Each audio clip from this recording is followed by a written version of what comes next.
Selamat pagi, saya Nilu Anggreni dari kelas B akan menyelesaikan tugas ujian akhir semester pada mata kuliah Pengantar Ilmu Ekonomi. Di sini saya menjelaskan materi 13 yaitu tentang pengangguran. Pada saat menjelaskan materi, saya dibantu oleh PPT yang telah saya buat. Berikut penjelasan saya. Pengangguran. Definisi pengangguran. Pengangguran adalah orang yang tergolong angkatan kerja tetapi tidak bekerja atau sedang mencari pekerjaan. Kemudian yang kedua, ada jenis-jenis pengangguran. Jenis-jenis pengangguran terbagi atas dua, yaitu yang pertama, pengangguran berdasarkan penyebabnya, dan yang kedua, pengangguran berdasarkan sifatnya. Jenis pengangguran berdasarkan penyebabnya. Yang pertama ada pengangguran konjungtur. Pengangguran konjungtur adalah pengangguran yang diakibatkan oleh perubahan dalam tingkat kegiatan perekonomian. Yang kedua, pengangguran struktural. Pengangguran struktural adalah pengangguran yang diakibatkan oleh perubahan struktur ekonomi suatu negara. Misalnya, perubahan dari bidang pertanian menjadi bidang industri yang mengakibatkan orang-orang yang bekerja di bidang pertanian tidak bisa bekerja di bidang industri karena tidak memiliki keterampilan dalam hal tersebut. Kemudian yang ketiga, pengangguran friksional. Pengangguran friksional adalah pengangguran yang terjadi karena adanya kesenjangan antara pencari kerja dan lowongan kerja. Kesenjangan tersebut muncul biasanya dikarenakan adanya kesenjangan waktu, informasi, dan jarak. Kemudian yang keempat, pengangguran musiman. Pengangguran musiman adalah pengangguran yang terjadi secara berkala. Biasanya terdapat pada orang-orang yang bekerja di bidang pertanian. Misalnya menjelang musim tanam dan musim panen. Yang kelima, pengangguran teknologi. Pengangguran teknologi adalah pengangguran yang terjadi karena adanya kemajuan teknologi atau mekanisasi, sehingga terjadi perubahan penggunaan tenaga kerja manusia menjadi tenaga mesin. Yang keenam, pengangguran voluntari atau sukarela. Pengangguran voluntari atau sukarela adalah pengangguran yang terjadi karena seseorang sukarela untuk berhenti bekerja. Biasanya seseorang berhenti bekerja disebabkan karena mendapatkan warisan, memilih untuk menjadi ibu rumah tangga, atau sedang melanjutkan studi. Kemudian jenis pengangguran berdasarkan sifatnya. Yang pertama ada pengangguran terbuka. Pengangguran terbuka adalah angkatan kerja yang benar-benar tidak bekerja.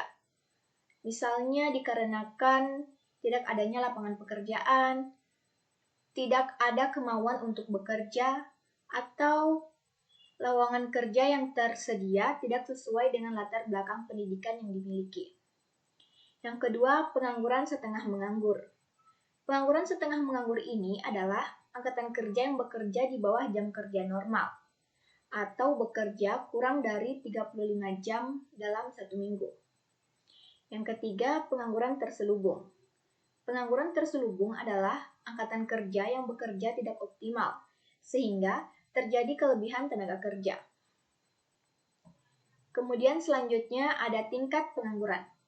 Tingkat pengangguran adalah perbandingan antara jumlah penganggur dan jumlah angkatan kerja dalam kurun waktu tertentu yang dinyatakan dalam persentase. Untuk menghitung tingkat pengangguran dengan rumus jumlah penganggur dibagi jumlah angkatan kerja dikali 100%. Selanjutnya ada penyebab pengangguran. Biasanya ini penyebab pengangguran secara umum. Yang pertama ada jumlah angkatan kerja tidak sebanding dengan jumlah lapangan pekerjaan. Yang kedua, ketidakseimbangan permintaan dan penawaran tenaga kerja pada suatu tingkat upah tertentu. Yang ketiga, ketidaksesuaian antara hasil yang dicapai antara pendidikan dengan lapangan pekerjaan. Yang keempat, ketidakseimbangan kebutuhan jumlah dan jenis tenaga terdidik dan penyediaan tenaga terdidik. Yang kelima, ketidakseimbangan penyediaan dan pemanfaatan tenaga kerja antar daerah. Yang keenam, kualitas sumber daya manusia masih rendah. Yang ketujuh, perusahaan yang menutup usaha akibat krisis ekonomi atau keamanan kurang kondusif. Yang kedelapan, peraturan yang menghambat investasi. Nah, di Indonesia, pada tahun 2020 sampai tahun 2021 sekarang ini, pengangguran semakin meningkat. Hal ini dikarenakan adanya pandemi COVID-19 yang mengakibatkan banyak perusahaan mem-PHK pegawainya demi kelangsungan usahanya. Selanjutnya ada akibat dari pengangguran. Yang pertama, produktivitas dan pendapatan masyarakat akan menurun. Hal itu akan menyebabkan adanya kemiskinan. Kemudian daya beli masyarakat pun akan menurun, sehingga permintaan hasil produksi juga menurun, yang menyebabkan investasi akan menjadi rendah dan berdampak pada pembangunan ekonomi terhambat, begitu pula pertumbuhan ekonomi pun akan terhambat. Yang kedua, menimbulkan ketidakstabilan sosial dan politik di suatu negara. Yang ketiga, menimbulkan masalah-masalah sosial, misalnya kriminalitas, ada pencurian, perampokan, penculikan, ataupun pelacuran. Nah, selanjutnya ada dampak pengangguran terhadap pembangunan nasional. Yang pertama, pendapatan nasional dan pendapatan per kapita rendah. Yang kedua, penerimaan negara dari pajak penghasilan akan menurun. Yang ketiga, dampak psikologis. Penganggur akan minder karena status sosial tidak jelas, sehingga menimbulkan perilaku menyimpang atau menimbulkan penyakit sosial.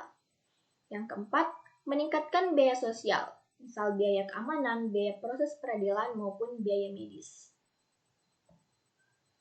Selanjutnya ada cara mengatasi pengangguran. Cara ini biasanya digunakan secara umum. Yang pertama, memperluas dan membuka lapangan pekerjaan. Yang kedua, mengadakan bimbingan dan penyuluhan keterampilan tenaga kerja. Yang ketiga, menambah keterampilan melalui balai latihan kerja. Yang keempat, meningkatkan pendidikan. Yang kelima, pendayagunaan dan penyebaran tenaga kerja. Yang keenam, pengembangan produktivitas tenaga kerja. Selain itu, ada juga usaha lain yang dapat dilakukan oleh pemerintah, pihak swasta atau perusahaan, maupun individu ataupun diri kita sendiri.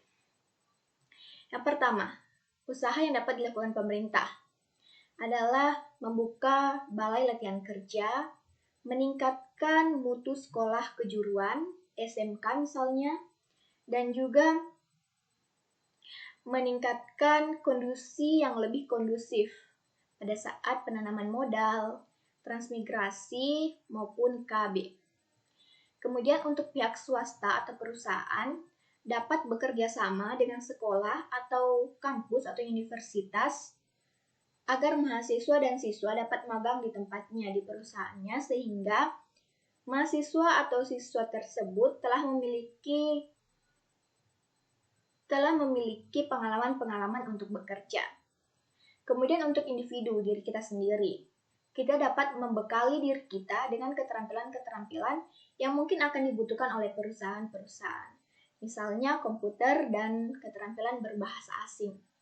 Dan juga kita dapat menanamkan jiwa kewirausahaan sejak dini.